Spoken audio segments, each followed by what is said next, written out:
ajo që po I kthehem pak është edhe pjesa e përfaqësimit të Shqipërisë në Ligën e Kombeve, ku veç fjalimeve të Nolit, intervistave, keni botuar dhe një foto për herë të parë në libër të tij që është nga Liga e Kombeve.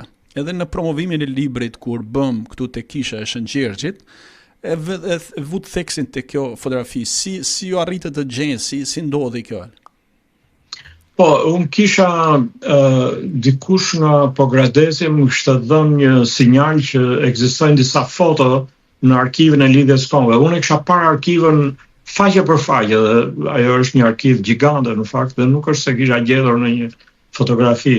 Po kur mora këtë sinjalizim, I hyra edhe një herë punës dhe munda të gjej jo një, po disa foto të Nolit në një sesion të Ligës Kombeve, është fjala për vitin 1921.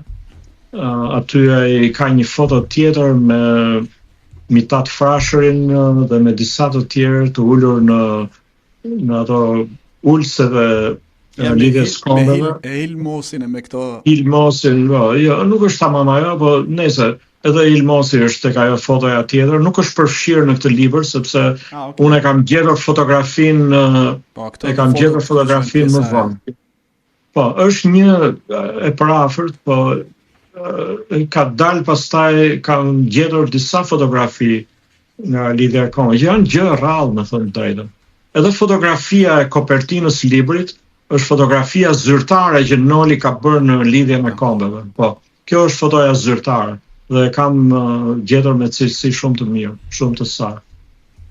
Po në fakt, edhe hyrja më pas po themi fjalimet e tij që të roqën vëmendjen edhe në Ligën e Kombeve, ironik, njeriu I drejt për drejt, komunikues shumë I mirë, orator shumë I mirë I gjuhëve, por ajo që unë më shumë kisha kurreshtje pak kur hyrja e tij në Shqipëri, më pasi deputet nga Vatra në Këshillin Kombëtar, si quajnë atë kohë në kuvendi, ju theksonin libër me detaje faktin se brenda kësaj periudhe 1920-1924 u ndrun 12 qeveri.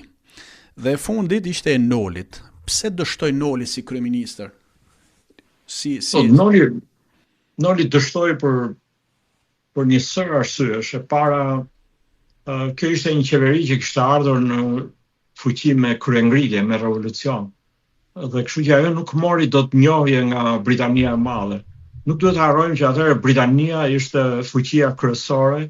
Nëse Britania nuk e njihte qeverinë e Norit, as qeveritë e tjera, madje as qeveria amerikane nuk mund ta njihte qeverinë.